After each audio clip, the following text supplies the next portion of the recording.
As pessoas começam a se mover e é maravilhoso. A emoção está à flor da pele. As pessoas choram, elas se derramam, elas se alegram, elas estão felizes, elas se movimentam, elas dançam. É tudo muito bonito. A plástica é impressionante. Mas aí vem, né? Lucas fala dos deleites do mundo, né? Vem os deleites do mundo, como Lucas fala, e vem as questões do cotidiano, o trabalho, outras atividades, e aos pouquinhos essa palavra ela vai murchando, ela vai perdendo a consistência, ela vai fragilizando. Essa pessoa tem um bom coração, mas essa pessoa não tem raiz. E qualquer coisa que aconteça, né, qualquer situação é suficiente para essa pessoa se perder. E assim como ela recebeu a palavra em alegria, em disposição, eu poderia chamar em euforia, assim também essa palavra perderá completamente a sua consistência na vida daquela pessoa. E geralmente essa pessoa vai esfriando, vai esfriando, vai esfriando, a tal ponto que numa próxima tentativa de querer, essa pessoa querer, ou alguém desejar que essa pessoa tenha a palavra, ela já não vai receber com a mesma alegria. Não. Pelo contrário, ela estará como que cauterizada exatamente por aquilo que aconteceu anteriormente. Então, eu diria que nós somos uma geração de corações superficiais. Porque a nossa geração é superficial. Já diria um filósofo que faleceu aí há um ano e meio, 2 anos. Ele chama isso, e ficou célebre o seu conceito, né?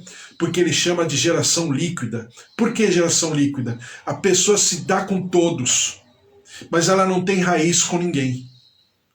A gente até conversava, eu, a Amanda e o Fábio outro dia, né, falando sobre isso, sobre os relacionamentos líquidos, né? A pessoa sai com um, sai com outro, sai com um, sai com outro e tal, mas não tem raiz. Ela só quer aquela relação superficial.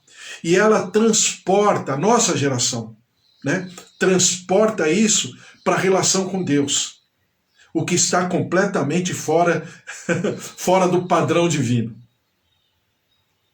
Também tem a semente que é jogada junto aos espinheiros. Esses espinheiros significam a vida do cotidiano no que diz respeito a outras necessidades, né? Diferente da pedra. Por quê? Porque esse espinheiro permite até que essa semente cresça, essa plantinha, essa muda se expanda, se transforme até mesmo numa pequena árvore. Mas esse coração, de tantas necessidades que tem ao seu redor, ela também é asfixiada. A Bíblia chama isso das coisas do mundo, dos negócios do mundo. E aquilo que eu falei para você ontem, né? É importante o casamento, a família? Com certeza. É importante a pessoa trabalhar e produzir e reproduzir e se sustentar e sustentar aqueles queridos ao seu redor? Com certeza.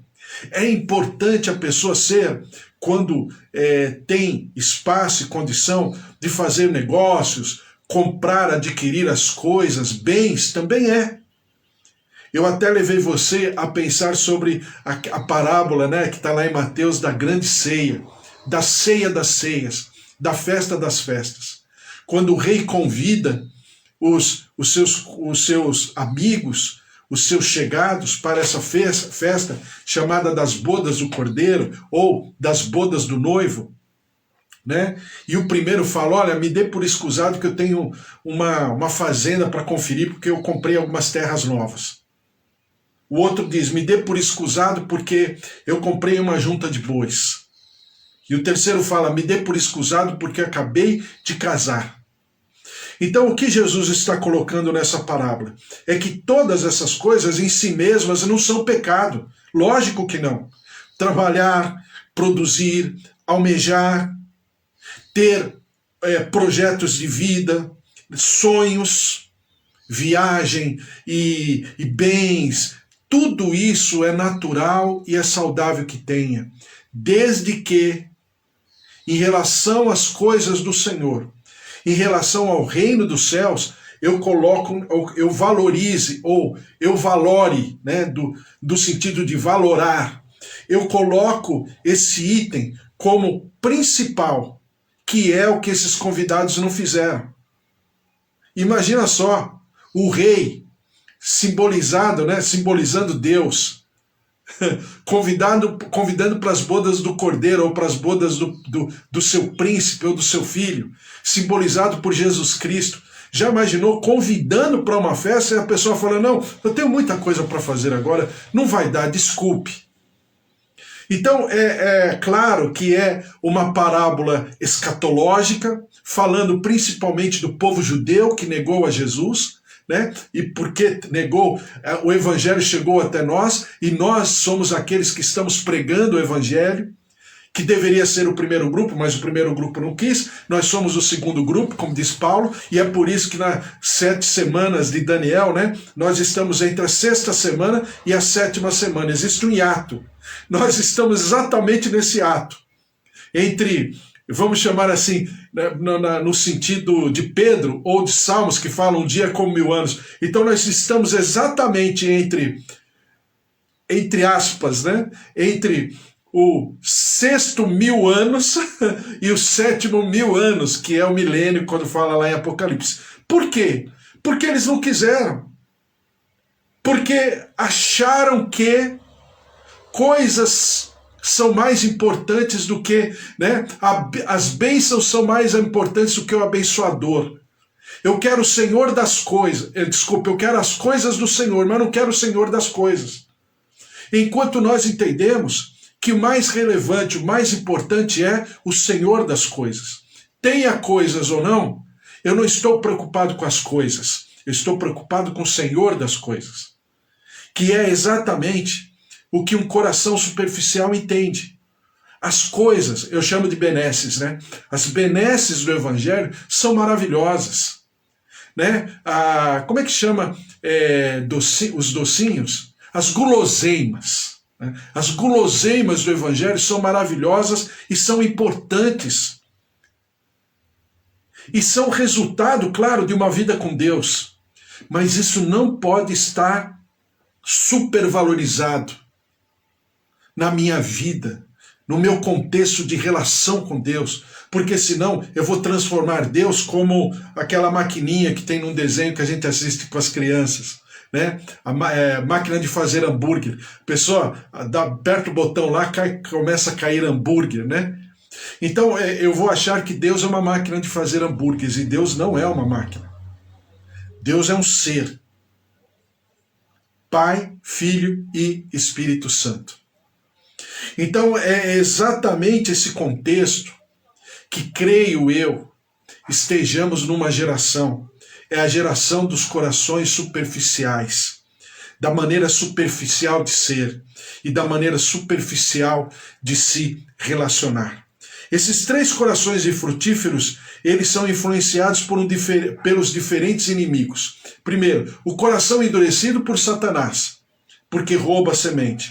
O coração superficial os enganos da carne, por meio do falso sentimento religioso, impede a semente de crescer.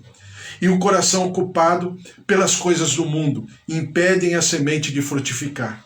Então, coração artificial ou superficial, coração ocupado e coração endurecido.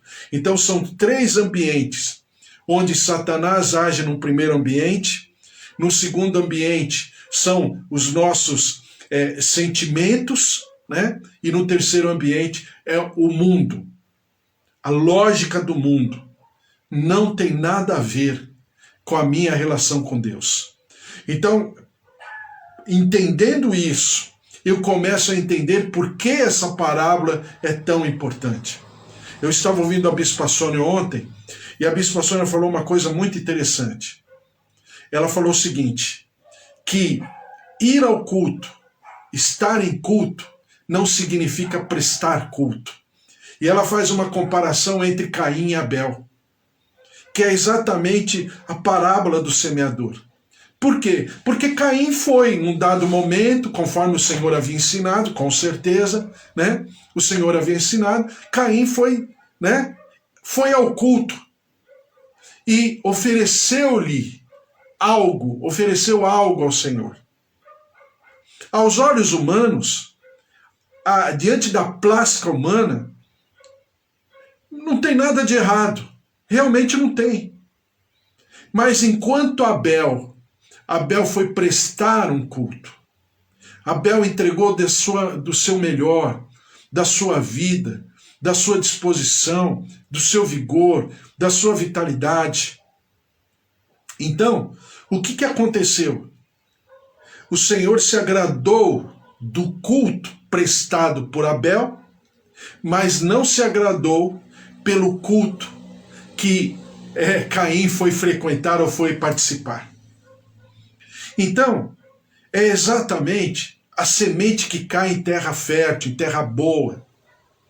É quando eu paro, é quando eu entendo e começo a valorizar as coisas com seu devido valor, com seu devido tamanho. E como Jesus diz, buscar em primeiro lugar o meu reino e a sua justiça. E as outras coisas vos serão acrescentadas. Por quê? O Senhor Jesus está falando para não buscar as outras coisas? Em nenhum momento. Ele só diz para que não andemos ansiosos. Mas ele não fala para não buscar. Ele fala que buscar em primeiro lugar. Então eu preciso dar o devido tamanho, porque se eu estou aqui é porque Deus me trouxe aqui. Se você está me ouvindo aí do outro lado, seja onde você estiver, seja no interior de São Paulo, seja na Bahia, seja onde você, no Rio de Janeiro, seja onde você estiver, você também parou dentro de todas as suas atividades para pensar comigo a respeito da palavra de Deus. E isso é uma grande bênção. Por quê? Porque quem ouve a palavra tem o coração frutífero. E presta atenção no que Marcos fala. Eu ia ler aqui, mas eu vou ler na Bíblia mesmo. No que Marcos fala, para aquele que o coração é frutífero.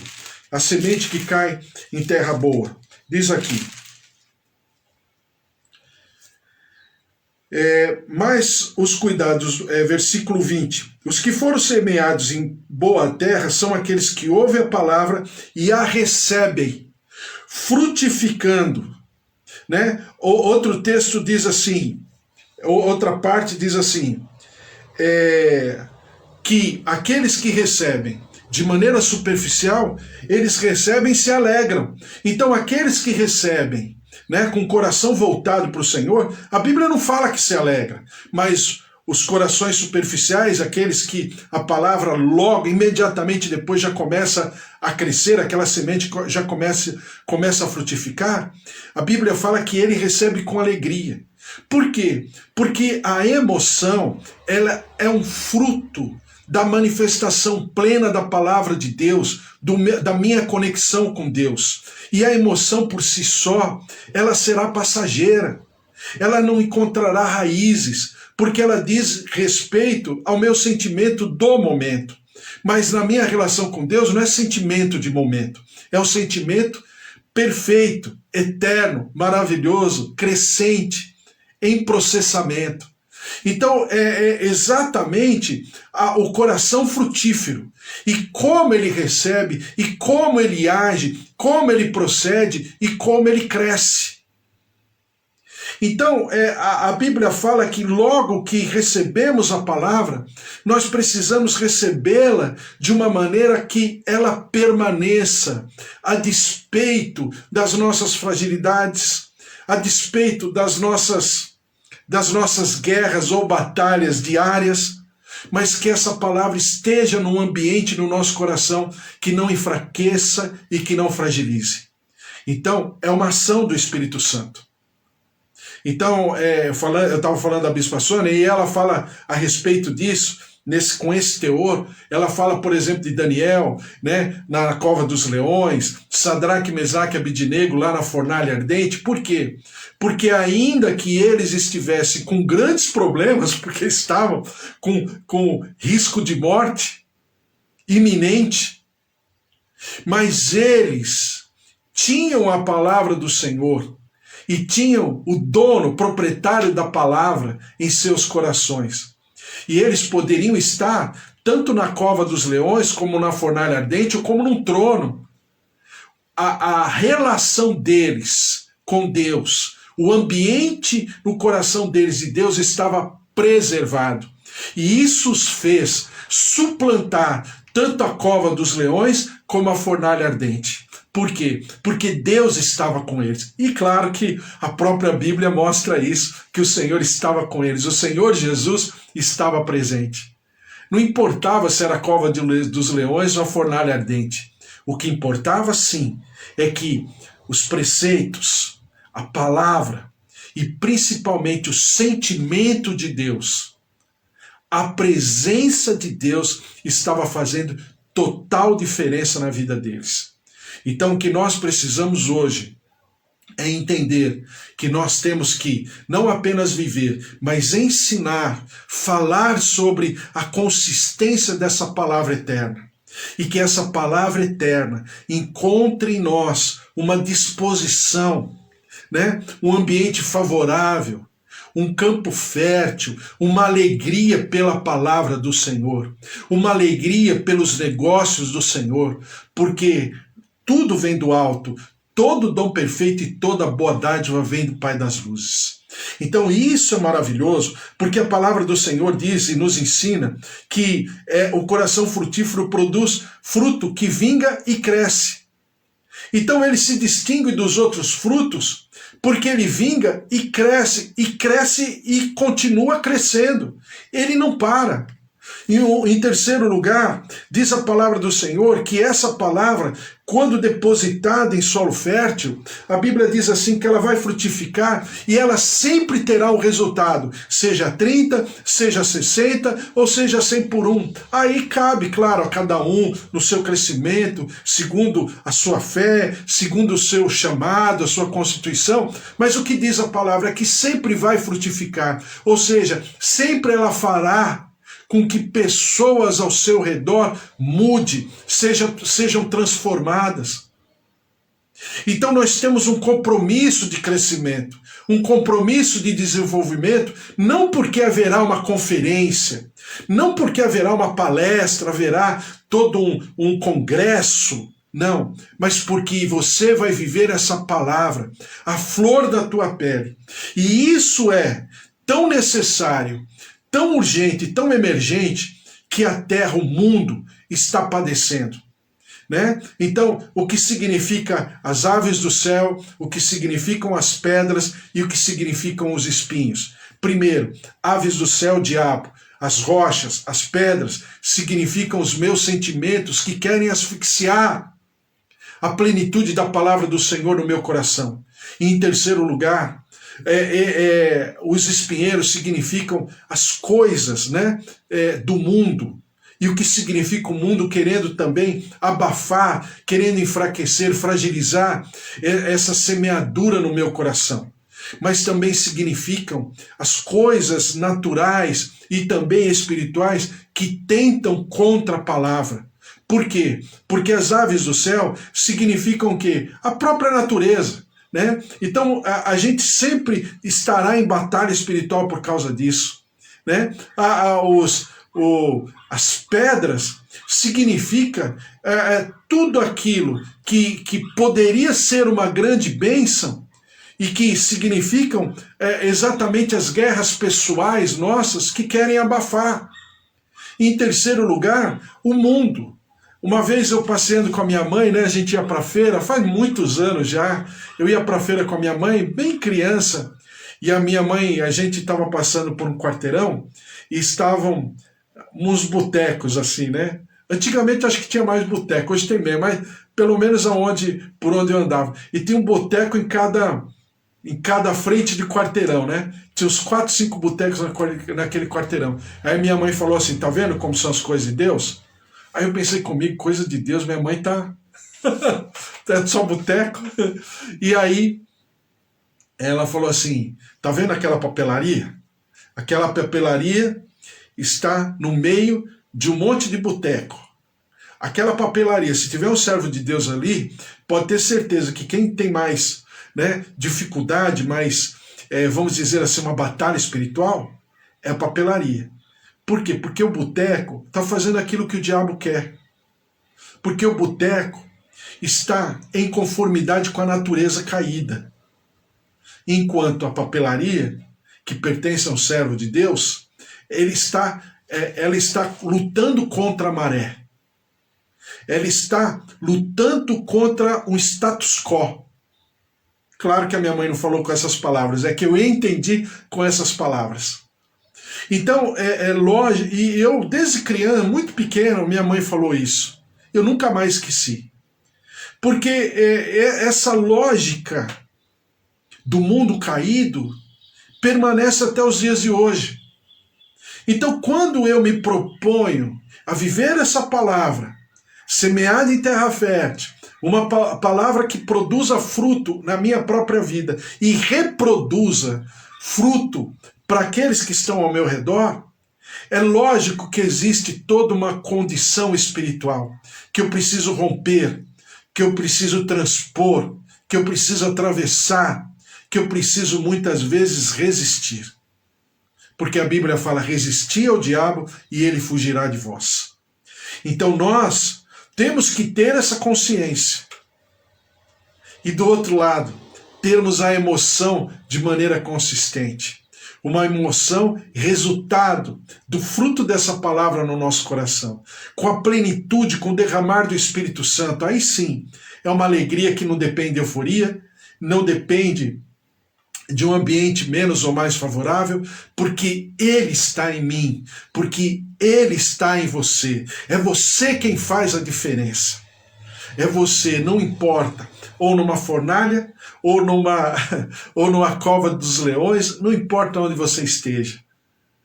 Porque, com certeza, o que os olhos não viram, os ouvidos não ouviram, e não subiu ao coração humano, é exatamente isso que o Senhor tem por sobre todos aqueles que vivem o Evangelho em espírito e em verdade.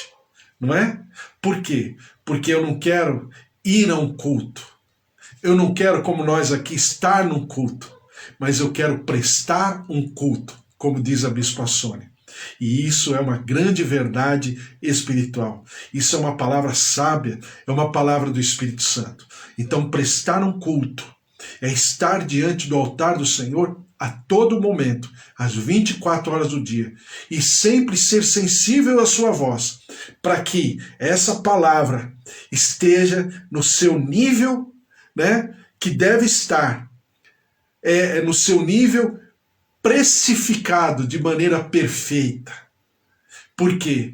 Porque expressa a vontade e a presença do Senhor em nome de Jesus. Amém? Glória a Deus, vamos orar e vamos